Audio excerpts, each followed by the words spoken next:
Welcome, everybody. Another day in crypto. Here we go. Web3 Wake Up. Welcome to Fight Legends GM. I'm Sean S. Porter. Soon we're going to have Wombat and maybe some other people from the team hopping on. And we're just hanging out and starting our day together. Hope to see you here soon. And please be patient as we bring up our speakers and get going.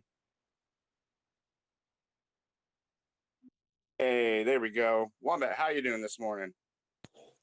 Doing fantastic, brother. Yourself? It's what do we got here? 2:15 in the morning here in Sydney, Australia. What about yourself, mate? We're doing great here. 7 a.m. in the morning. Got my cup of coffee, and we're rolling. Fantastic. Yeah. No, I've got the old peppermint tea going tonight, so should keep us going strong for a good half an hour or maybe an hour. Hopefully, we get some people in here. Just have a little bit of a chat this morning, mate. It's just a good old wake up Web3 chat. Yeah, absolutely. You never know what the mornings are going to bring you news-wise. Definitely looking for new cool places to like harvest that hot information. And again, we've talked about this a lot, that there's really no place other than spaces. This morning, man, I woke up, I'm like, okay, let's hit these news sites. Let's see what's new. Nothing's new. Everything's at least a day old. The only way to get hot, fresh news is on Twitter.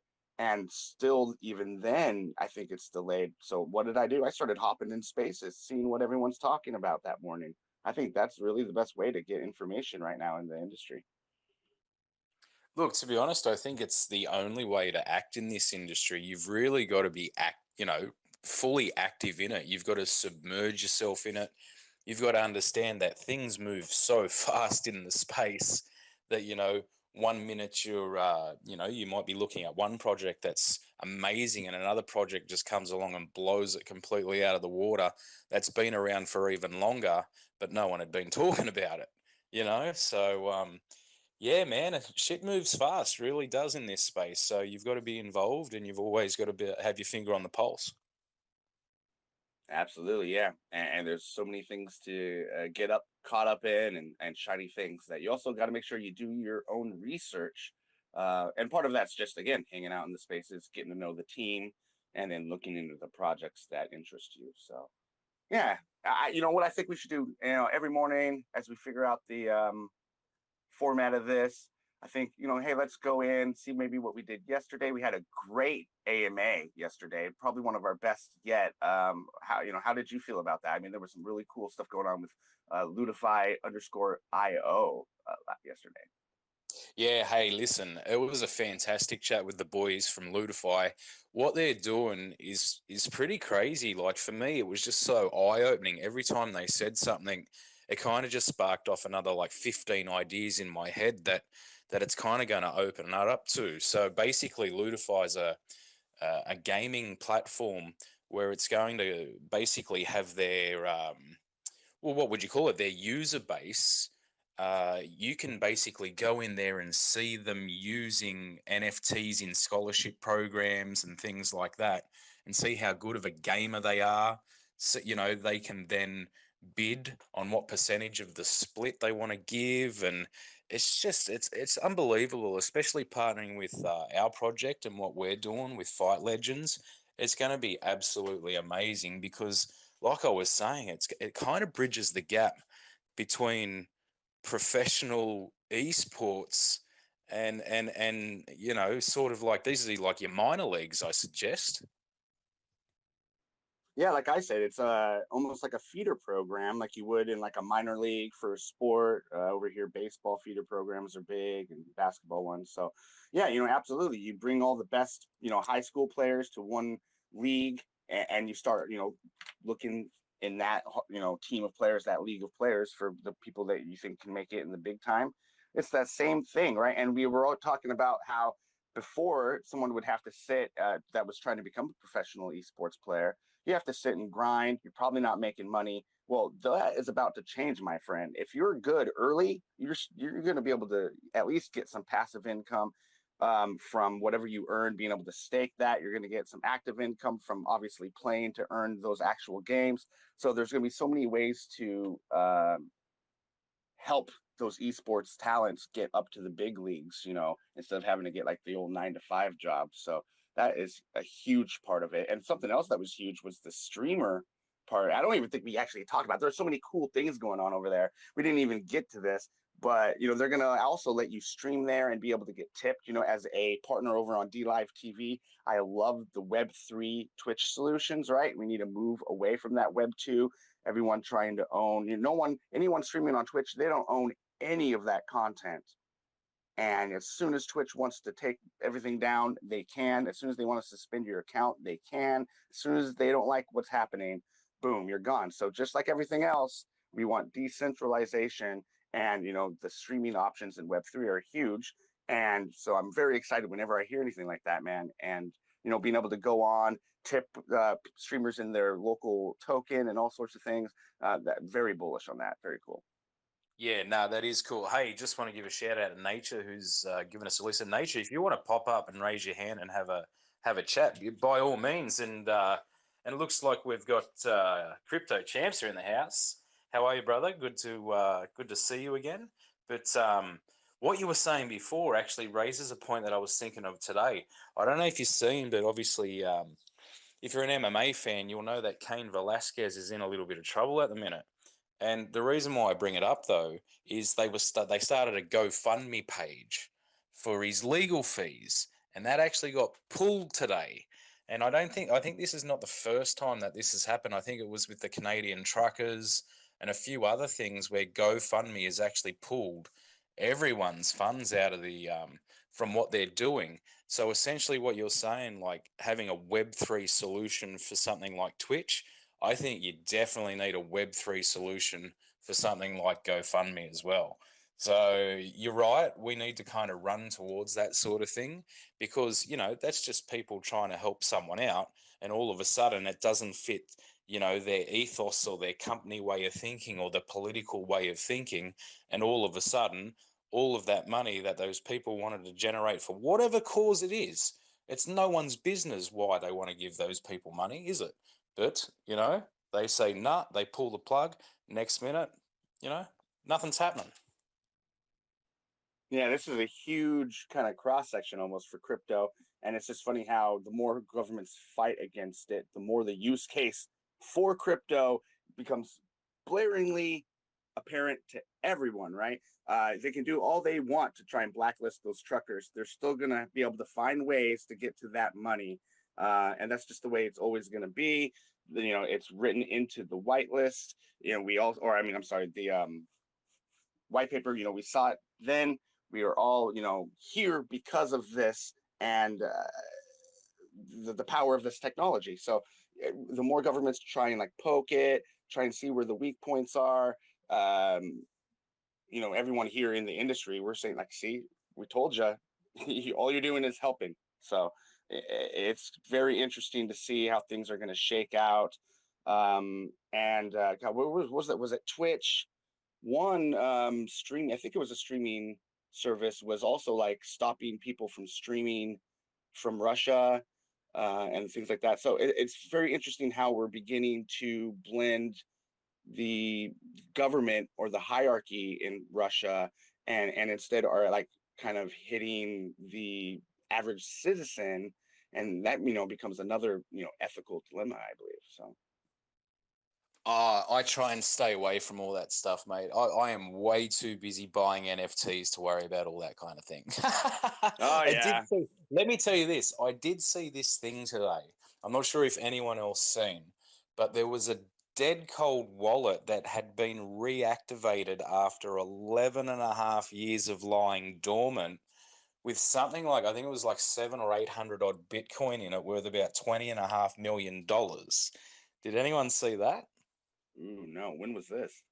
This was literally, I think the news of it being activated was this morning my time or something like that. And the funny thing is, like I love how FUD works in this space with cryptos and NFTs and all this. Literally straight away, I think I seen someone go, "Oh, that's why the market's tanking. So, you know, he's taken all his money out." I'm just like, like if that's the level of your thinking and how this market works, you really shouldn't be putting any money into it.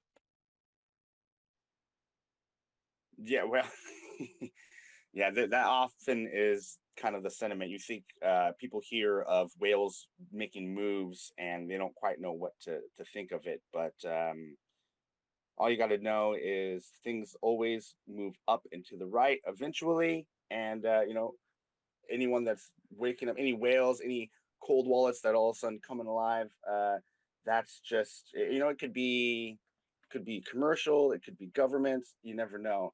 I assume governments will wait until a bear market to start buying in and things like that, and but that's really my extent of my knowledge to it. Yeah, fair enough. Mate, Vinny, if you can have a chat, I'm not sure if you can talk or not, but I got some questions to you about guilds and stuff like that. Because the last time I knew anything about a guild was, I think my neighbor was playing World of Warcraft or something, which I never got into, and there was guilds in and around there. But I think it's got a total new meaning now. Sean, maybe you can chat if Vinny can't get up. But what do you know about guilds, man? Yeah, obviously, just what we've been talking about in Web3, and so I actually don't know too much. I believe Splinterlands, which is obviously my go-to when talking about my experiences with Web3 gaming. They have some sort of guild where I believe it costs a little bit of their SPS token to build, and then once you get a certain amount of people, everyone's actions in the game kind of contribute to this energy bar, for lack of a better term, that once you hit, you get a little bit of a kickback to the team or the guild every time. And obviously, you got to stay over a certain rank and be active to a certain point to be able to stay in certain guilds. So I definitely know of that aspect of it, and obviously, so certain guilds will do tournaments against other ones and that sort of thing. So yeah, that's kind of the extent of my knowledge as far as guilds go in Web3. So is that kind of like your battle tags that you used to have in Call of Duty? Like, is that kind of what it is? Like everyone's kind of in a clan and then they just work together to try and get experience or something like that? Is that what's happening? I'd say at least on the surface, but then you've got the Web3 blockchain functionality. So, people, I'm sure they're being able to earn and stake and so on and so forth through, that group.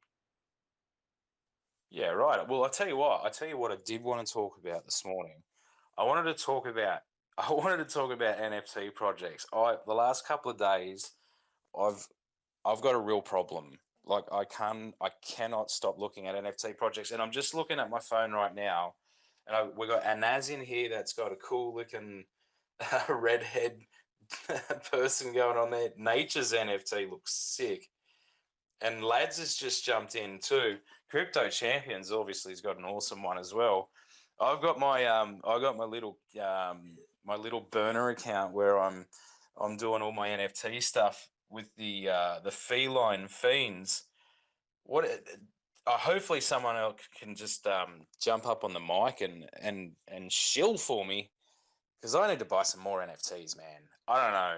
Just someone tell me what's going on. What have we got? I need NFTs under, I don't know, 0.05 ETH. Well, I do know that looking at the market, there's cyber brokers is up 112% on the 24 hours. So something's going on over there. BAYC's down 6.6%. CryptoPunks is down 5%. You got Doodles up almost 6%. Cool Cats up 2.3. You got Land up almost 2, and you got Meebits up almost 6%. I'm actually familiar with Meebits. But Cyberbroker is definitely something to check out. Just, that's now at 3.9 ETH. Meebits is at 3.5. Yeah, I have Eddie's been in looking. the house.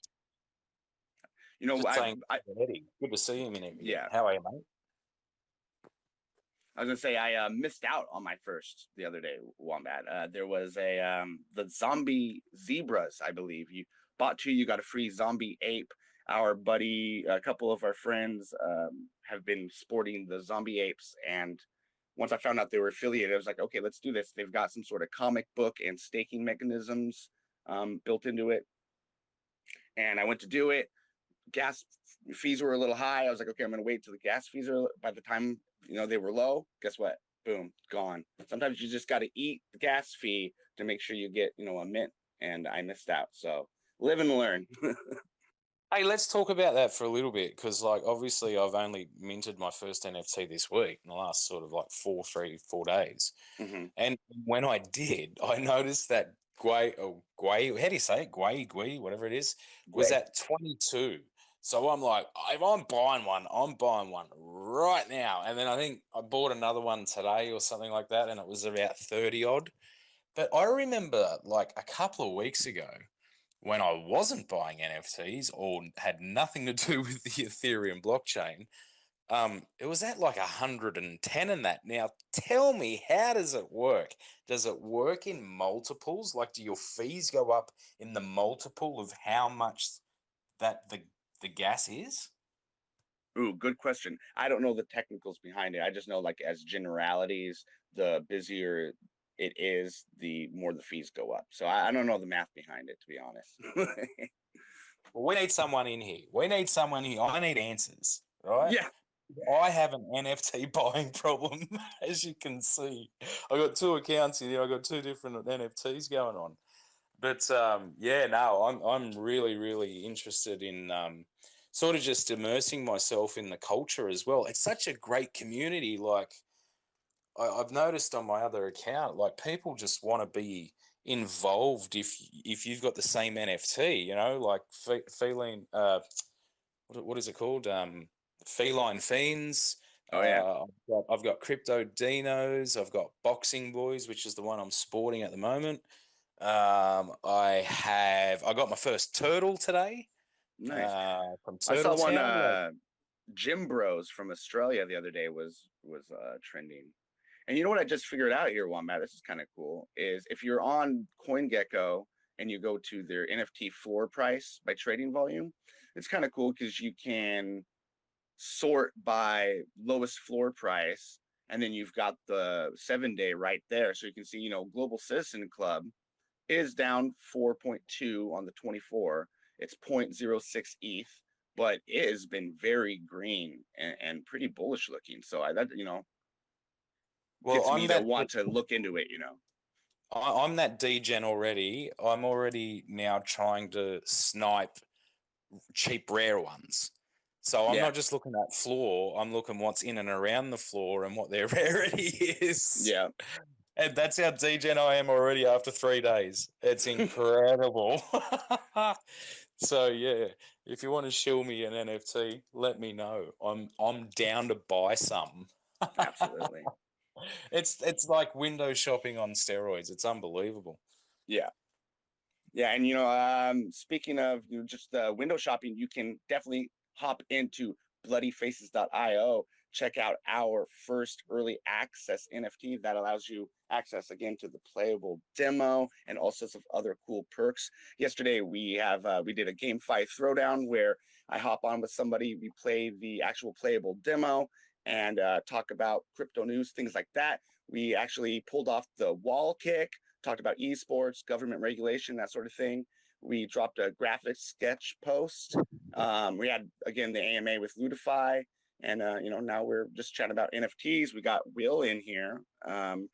Feel free to come on up and chat if you're around, Will. You see, I had to get him. I had to message him on Steam, you see. I think he was grinding on Elden. So I was like, hey, we're jumping on. How about you come in and have a chat? So it's good to see him in here.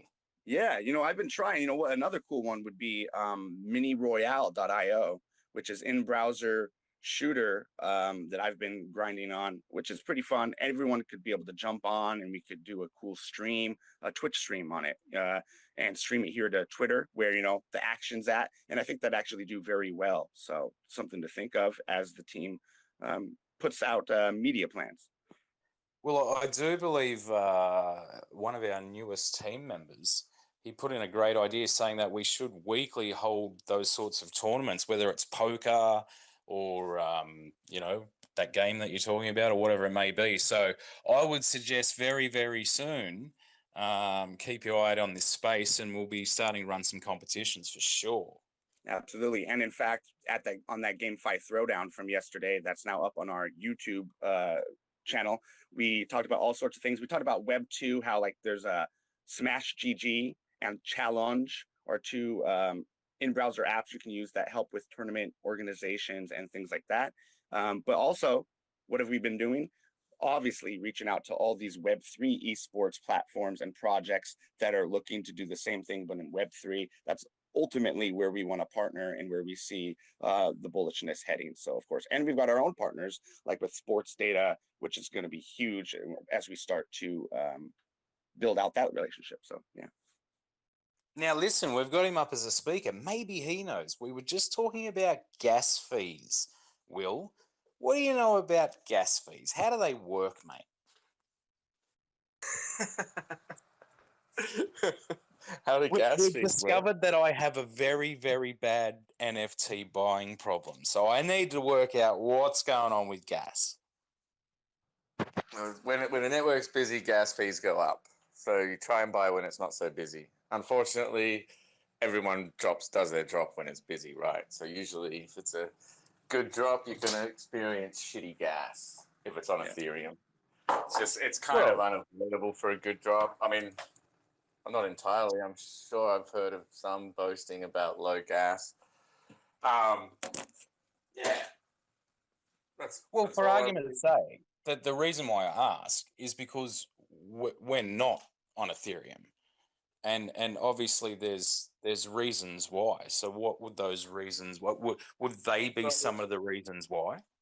It depends on the NFT. So our Gen 0 trainers are going to be on Ethereum.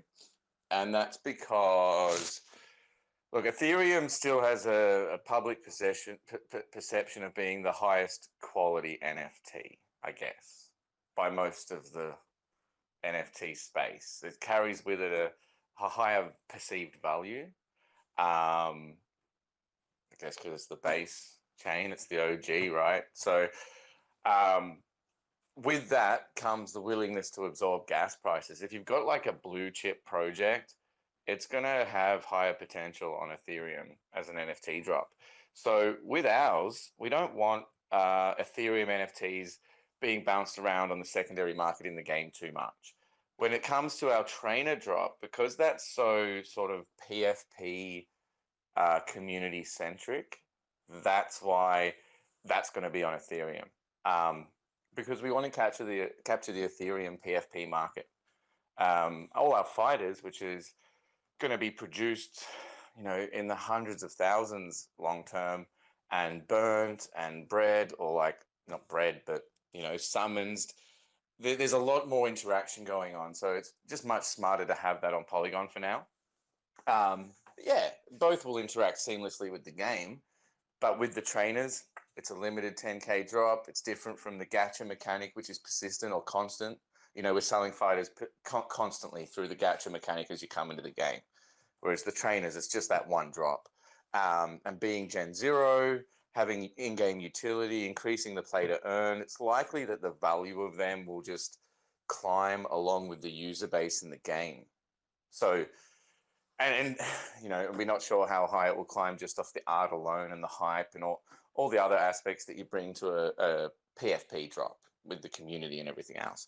So it's best that they're Ethereum. Bloody Faces will also be Ethereum. Again, they're not going to be, players aren't going to be, buying and selling their bloody face over and over and over.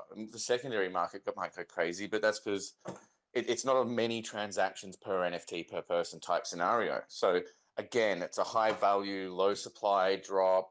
There's only going to be 3,333 of them. So they will be Ethereum. They're Polygon for now because they're a minting pass that provides full access until you swap it for an Ethereum bloody face. We did that so that people could do it at better times for gas. So, some days you're going to pay $18 US in Ethereum gas fees. Other days you'll pay 180, right? So we did that just so the community could choose when they activate that. Yeah, end rant. Thank you for coming to my TED Talk. No, that's a fantastic answer, mate. And I guess if the technology's there where you can sort of just pick and choose at the perfect time as the project's developing, then why the hell not? I mean, if it's there to use it. As long as it integrates seamlessly and doesn't cause any problem, yeah, Well, we can get that's part of away your with it. job. You got to make sure that happens, right? Yeah, I have to. I guess the buck stops with me, but there's a team of people that have to make sure that happens. True that. Now, tell me, just before you come in, I wanted. Why don't you tell me some of the NFT projects you've been looking at or that you've bought into lately, mate? Oh shit!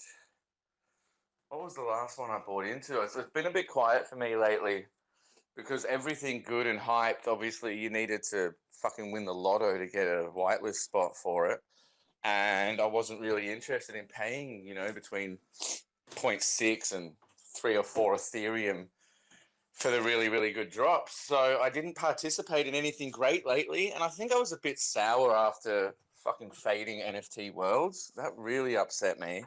I literally watched those dudes. I watched them minting for fucking free. I shared them. I was like, this is badass. And then I saw their roadmap. I saw their development, what they were doing. And I was like, yeah, hell yeah, this is badass. And then Val was like, hey, they're half an Ethereum. Have you seen these guys? And I looked again, saw their latest update and was like, holy shit, that's going to go sky high. And I still didn't buy any because I was too fucking busy. I had too much going every single time I looked at them. And then, yeah, once they got to, I think, 3 Ethereum, I gave up and I was like, nah, missed the boat. Now I'm just sour. That's really upsetting. And, mate, I've been too busy the last month to really do any research, look into things. And, yeah, like I said, everything good that comes across my radar is, they've got 200,000 people trying to ape in. So I just can't be bothered because I don't think I'll get in. But... So, and how do you like... It's kind of different in our project, isn't it? Because like these other projects, you've got your 10,000 whatevers or your 8888s whatevers, and they do the NFT and the artwork thing first. We're kind of building the game first and then dropping NFTs. Like it's kind of ass about face, isn't it? So very much. How do you sort of navigate the sale of those NFTs and trying to capture still that NFT market whilst you're integrating it within the game and onboarding gamers who don't really necessarily give a shit about NFTs and or crypto? How do you go about navigating that? I think the thing to do is to respect what works. And with 10K PFP drops, there's a could be called an abstract formula that I guess works. There's a way of presenting the content and the art in the lead up to your drop and managing your community and building the partnerships. And it's basically if you do all the pieces and it all syncs well.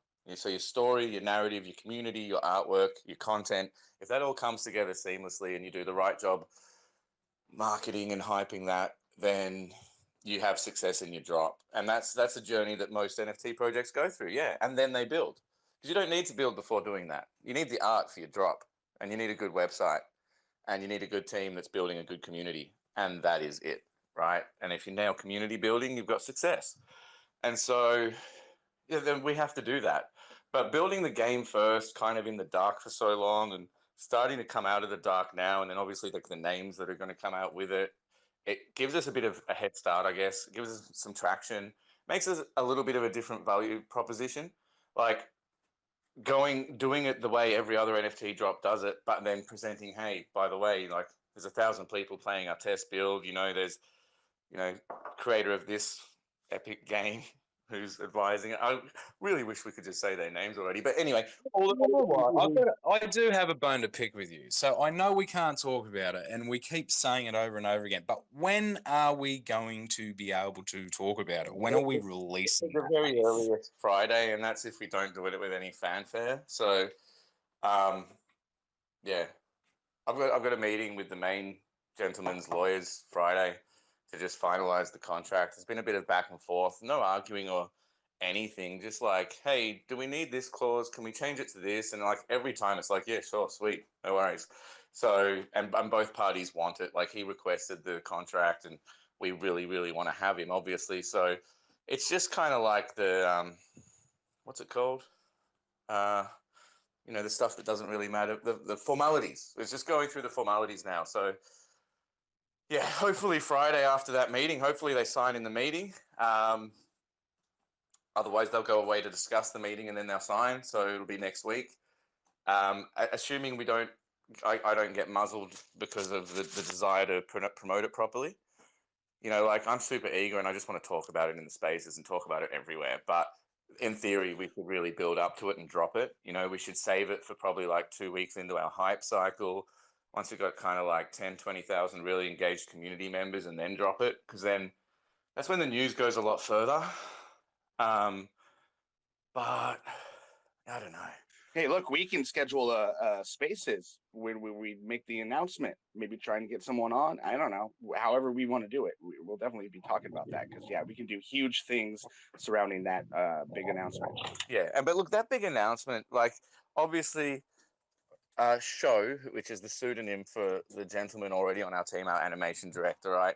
Just having him alone separates us from so much that's going on. Like he is a genuinely top tier animation director slash lead animator. Like he's one of the best in the world, and his contacts are incredible. And then obviously this other guy, and then this other guy's brought the president of his game studio who used to work for Sega, and he's coming on board as an advisor. And that guy, then sorry, our guy Show, quote Mark's Show, is bringing us another firm he worked with that's again top tier. And just man, like the guys that are coming on board every sort of week or two are freaking insane. It's a whole selection. It's not just like one special advisor, although him alone would change the game for us. But we've got, I guess we're building a team where the entire senior staff are renowned or about as senior as you can possibly get, you know, like top level experience at AAA fight games over the years, from creators of the game to producers to animation directors to artists.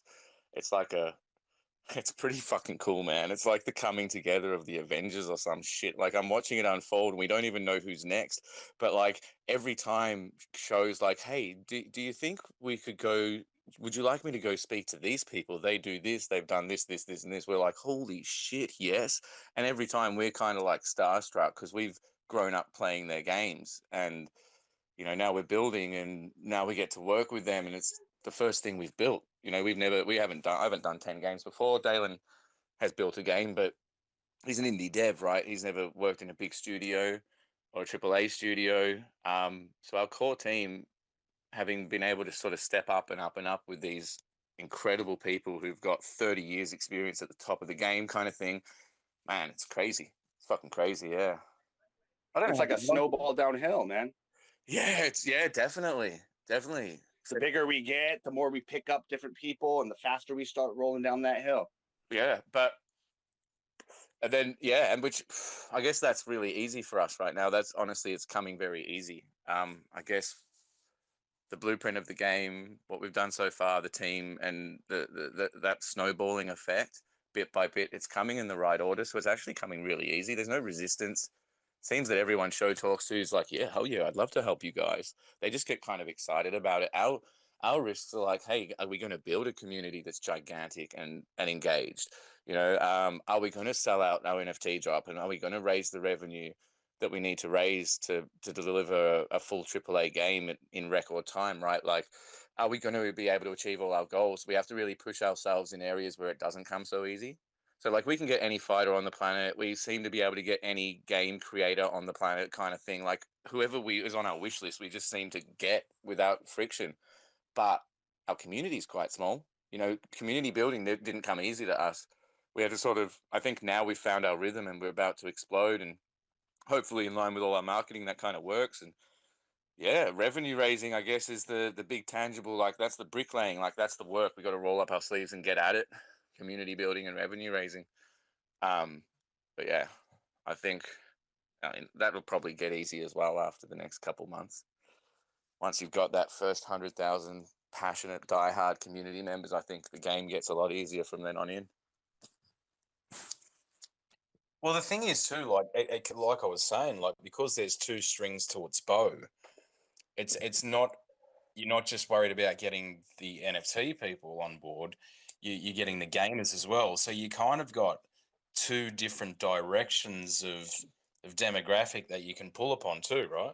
Yeah, absolutely. Like definitely the play to earn scene.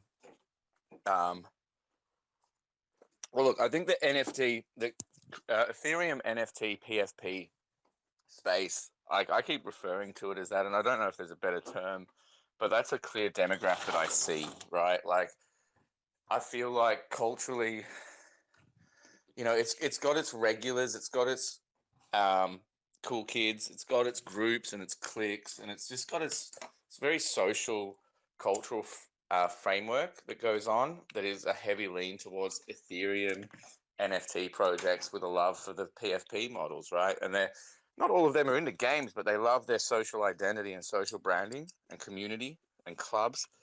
And so targeting them, not every game targets them. I think a lot of games completely overlook them because they've got an alternative product. They don't need them. They need people playing their games. They need play to earners. And sometimes they need the communities that are on completely different chains than Ethereum. You know, most games aren't building on Ethereum. So why would they go after the Ethereum PFP network? But for us, it just seems to make sense. Why wouldn't we? I think there's more money there, you know, discounting Axie. There's more money in the Ethereum NFT space than any other sub-demographic of the NFT space. So, yeah, very important for us to include them in our targets. Yeah, I'd say a lot of the non-Ethereum projects out there, especially, you know, from my neck of the woods where I, you know, came up through blockchain, would be ones that are looking to grow a little bit slower, you know, have a smaller team, that sort of thing. Whereas, you know, we're pedal to the metal all the way to the moon. So, you know, we have things to do. We want to get them out in front of everyone. We want everyone to be able to see it, the most people possible. And obviously, you know, Ethereum's where it's at. So, Hey, Will, Sean Yeah. tells me that he was playing the update. Was it today or yesterday, Sean? And he hit a wall kick. Oh, yep. The new wall kick we've got. Have you played it yet and played the new wall kick? I have played the new wall kick. And give me an update because I haven't had the chance to yet. So what's going on with the wall kick? Is it handy? It's handy. It's reasonably handy. I think I mean, I don't really understand how it's super handy right now. I don't think I'd be relying on it for very much. But I think it's handy to get yourself out of a tricky situation when you're being cornered. You know how you can get cornered and people just keep you stuck there and wail on you? Yeah. Do you think it's handy more like for a that. show-off move? Like I'm kicking your ass this much that I can just do it off the wall too? Yeah, that too. I think it's a bit of a flashy show-off move, and I think it's a bit of a get up, get out of trouble, kick them in the head, and get onto their other side so they're cornered. It's kind of like a corner reversal, I think. yeah, when I was talking to Diz, our dev, he was saying, yeah, he's kind of fine tuning it. But when I was playing it, it was almost like, obviously you couldn't like counter with it because as soon as someone sees you jumping back towards the wall, if they know they'll be able to know what's coming, right? But if the arch is long enough that they can actually go over your head, if they miss the kick or something like that, that would be interesting.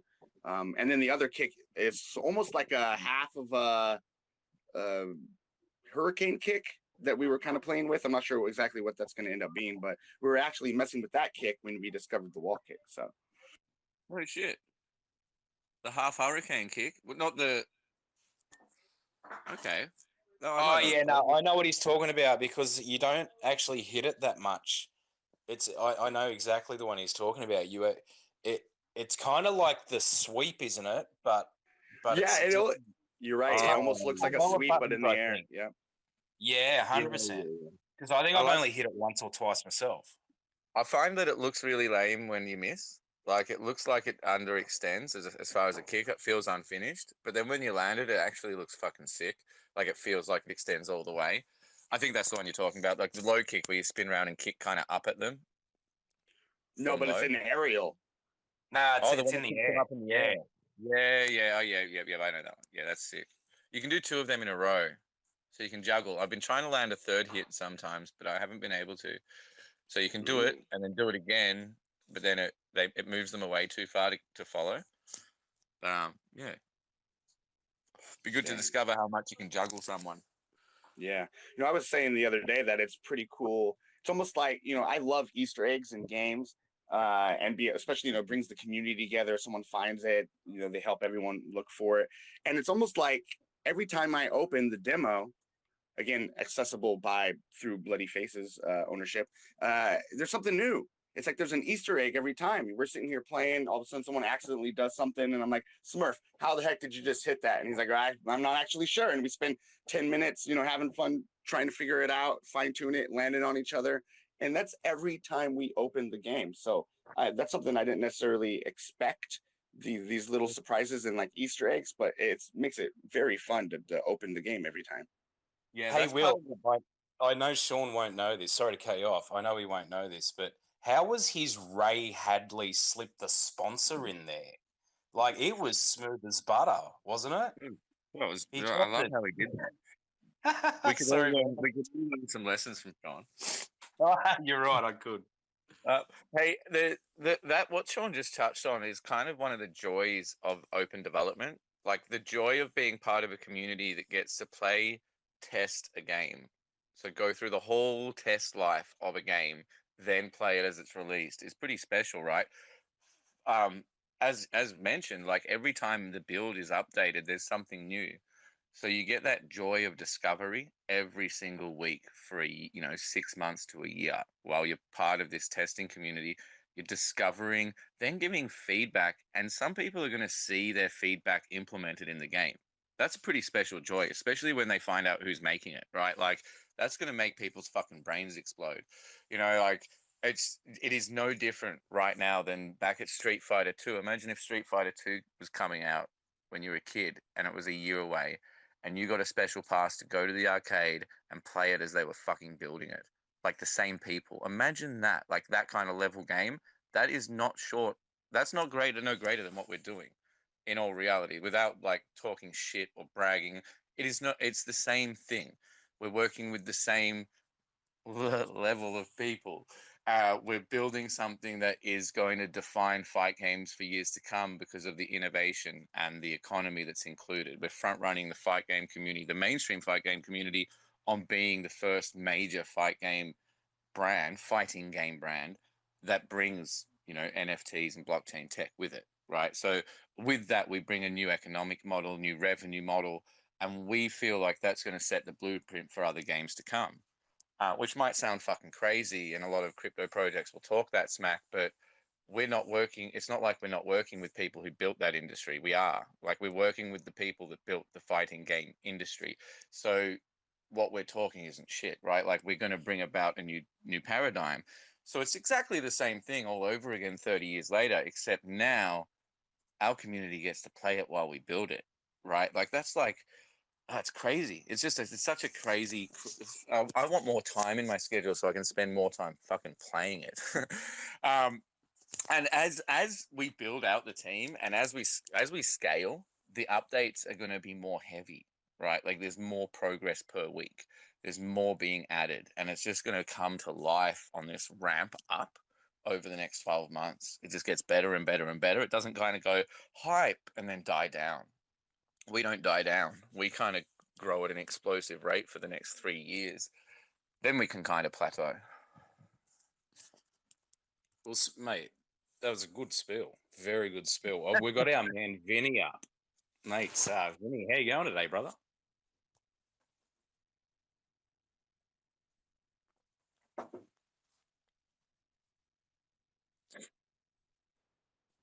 Yo, what's up going on, guys? How you doing, Sean, Kurt, Will? What up, brother? Doing good. Nice. Yeah, I'm just popping in, guys. got a game in like 40 minutes, so just catching some vibes with you guys, seeing what you guys are discussing. Oh, That's nice. so cool, man. Who are you playing? Where are you playing today? Can I bet on it? No, you can't bet on it, unfortunately. But yeah, I'm in Denmark, so I'm playing in the Danish league, and we got a home game today. So just gonna get ready for that and listen to you guys talk about Fight Legends and NFTs and play to earn, man. Hey, man. Well, while I've got ya, if you've got 2 minutes, I just wanted to ask you a little bit more about guilds and how they work in this space, because you're the man to ask if I'm going to ask anyone. Yeah, of course. I mean, guilds. Guilds have been around for years. People have been playing guilds with World of Warcraft, RuneScape. You have clans in Call of Duty. All of these are considered like in the same family. So yeah, guilds have been around specifically in MMO RPGs. Massive multiplayer online games, and now you're combining those type of games with blockchain technology and developing an ecosystem of earning.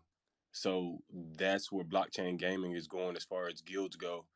People are coming together with a social aspect and an earning aspect to incentivize the grind in these games. You can grind for a year or two in certain games, and you will have all this loot, these skins and gear, and you don't have shit to show for your grind as a gamer. You just have a lot of gear and a lot of stats.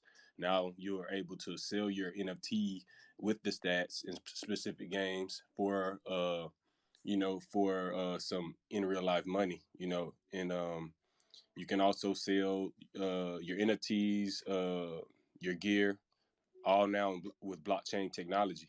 So you own your digital assets within your guild, and everything you grind for in these RPG games. So, and now we got fighter games that are going to give tokens and rewards. We have shooter games that are going to give tokens and rewards, and these are the first of their kind. So it's definitely a great time to be in blockchain gaming, in this entire space, because it's so early, and it's a great time to take advantage of these opportunities that these games are presenting.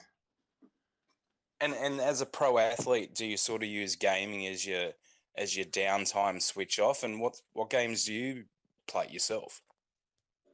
Yeah, I mean, before I jumped into Web3 and got extremely busy, I used to game extremely heavy. But now, when I do have leisure time, I like to play some Call of Duty, Rebirth Island.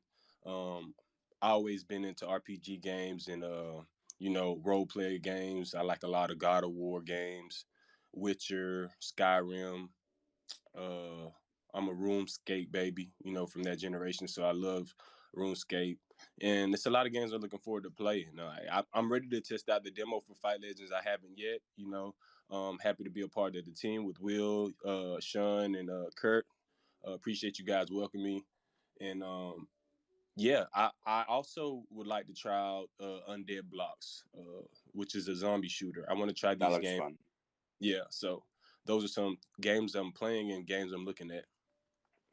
Yeah, I was going to ask if you had an FPS you were looking at. I've been, playing Mini Royale. We did a stream trying to bring everyone together for like a team tournament. So that's very cool. But there's also like Meta Ops is having a PFP mint drop soon, and that will give you the in-game pass, and eventually you can turn that into a skin in-game. So there's all sorts of cool ones. Do you have any FPSs, Web3, GameFi kind of projects you're looking at? Yeah, the Undead Blocks FPS. I heard Meta Ops was gonna be really cool. I actually just won. I actually just won a NFT from NFT 2040. You should check their Twitter page out. That's a FPS, and they're super early, so they're letting the Genesis collection holders play the beta version while they update it constantly weekly, similar to what Fight Legends is doing for their holders and community, which I think Bloody Faces is considered a Genesis collection because it's the first of its kind and it's going to be really unique. Nice. That's awesome. I love to see that others are doing open development. I think open development is really, really powerful, especially in a space where there's so many scammers. You know, like I wish everyone would just do their DD. Like, don't buy shit unless you've seen it being built, right? Like, unless you can verify the team, they come with a track record. You know, they're going to deliver quality for their massive raise. There's just so many projects hyping money out of the space and not building. They're not take that money just gets drawn from the, I guess, the overall community liquidity. So the less that happens, the better. And it just seems like more and more the bar is being lifted, which is fucking awesome. And man, wait, those are some good games you play, Vinny. I love me some RPGs. I've played all the Elder Scrolls games since what was it, Redguard? I think it was Redguard, the very first one, way back on like a 486. Was that before Elder Scrolls and stuff then? No, I think it was the first Elder Scrolls. Okay. Was it the first Elder Scrolls? I'm a Fallout guy. It was the one before Morrowind. You're a Fallout guy, like yeah. Post Skyrim Fallout. Yeah, like Fallout New Vegas, I think is just one of the best games, man. Man, I was on. Hey, tell me, can we get like game dev in the Bloody Faces area where we're gonna have like little arcade machines or something? I think I put in my request for a jukebox, a pool table, and what was the other thing? Oh, a pinball machine. But on the arcade games, can we get him to build like an international karate, like Commodore 64? Can we get like a MAME thing in there as well? A what thing in there? Sorry, like a MAME, like a emulator. Yeah, absolutely. Like a C64 emulator. Yeah. Ooh, yeah. Oh my goodness. Yeah, I did a post earlier about asking people what kind of games or machines they'd like to have in our little Bloody Faces arcade, you know, and yeah, so definitely looking to actually probably repost that and have people jump in as the community grows with ideas. I want international karate. Nice. That is a great fighting game. Do anyone know that, or am I really showing my age here? You're really showing your age. No, I'm familiar. It's like an old game. So, yeah, I know. Do yourselves a favor, right? Jump on it, mate. Get a little emulator going and go and have a crack now. You won't regret it. I was 3 turning 4 when that came out. Yeah, well, I'm like 2 years older than you. You know, Dalen could probably whip this up in a couple of weeks. Yeah. From scratch. Oh, 100%. 100%. I was thinking like a carding game with all of our heads on it, you know? You know what we're going to do? I think what we're going to do is we're going to hold the Bloody Faces. I mean, I'll talk to the Bloody Faces about it. Like, we really need to start acting like a DAO. I really want to create that genuine secret society DAO position, like in real life, to match the law. But I'll bring together the Bloody Faces and suggest that we put a treasury together and put out a prize for all the game devs in the space. You know how you see derivative art contests? You know, so you get all the artists to do their version of your NFT profile pic, and it's a big comp, and everyone does it, gets lots of engagement. I'd like to challenge all the game people to make a very, very, very basic arcade game for our arcade room and give a nice, healthy prize to the winner, right? Like 15 grand or something. That's awesome. Yeah. Okay, you've got 1 week to come back with an arcade game. We're going to put them all in the arcade room. The community's going to vote. Whichever one the Bloody Faces like the best is going to win 10 grand, you know, and an entry into the Bloody Faces, whatever. Make it worth their while. I think that'd be fun. I can dust my old programming knuckles off of the C64. Don't you worry, mate. I'll have a little crack at the prize. That'd be great. That would be great. All right. Well, I think it's. I think we're coming to that stage. We've been going an hour now, so if anyone's got any other thing to talk about, now's the time. Anyone wants to jump up and ask a question of the big boy, the CEO? It's good to have you too, brother. Thanks for stopping in. I know you're normally operating in these hours, so This is going to be a daily occurrence. Well, I'm usually awake. I'm sometimes in meetings at this time, but usually doing something. If I don't have anything, I do try to like have a smoke and watch something, have a late night feed, and pass out on the couch or play some Elder Scrolls or something. Elden Ring, sorry, not Elder Scrolls. What the fuck? Elden Ring. It's a badass game. You all got to get on Elden Ring. It's very cool. I have noticed how much you have been grinding on that just quietly. You are a friend of my friends I went list. I didn't realize that the naked dudes were the worst. Like I went to Wretch and I thought it was funny to just go to the naked guy and make him look like myself. And then I found out like they start as level 1. Everything else is like level 8, 9, 10, whatever. And they start with like a club. And like the samurai gets a fucking bow and a samurai sword, like a katana, and he comes equipped. And this naked dude just comes like with a club and he's shit. But I stuck fat with it. And now I've ground my way. Yeah, I just beat this sentinel asshole, this giant guy on a horse. He's just savage. The fights in this are very fucking cool. Once you get on the horseback and you're like doing little quick circles around to power hit these giant motherfuckers, it is a freaking cool game. Highly recommend everyone get on it. And I think we can like share, like we can port into each other's worlds and stuff and go fight beasts together, and it'd be fun. Get on it. And we need to tee up a game of friggin' Age of Empires. I got to whoop your ass again. And anyone else. I haven't played it since. I've only played it. Sean got it too. Apparently, Sean bought it. He's been like doing tutorials and shit. He's Good. coming in hot.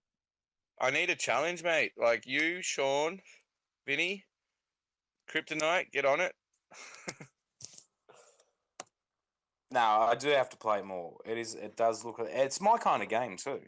Like I tend to like go towards the StarCraft 2s and the Command and Conquer's Red Alerts, that kind of game. So it is my kind of game. I've just got to, mate, just got to get some time to play it. But don't you worry when I do. I'll give you a little touch up. It's coming. It's coming your way. I don't think it is, buddy.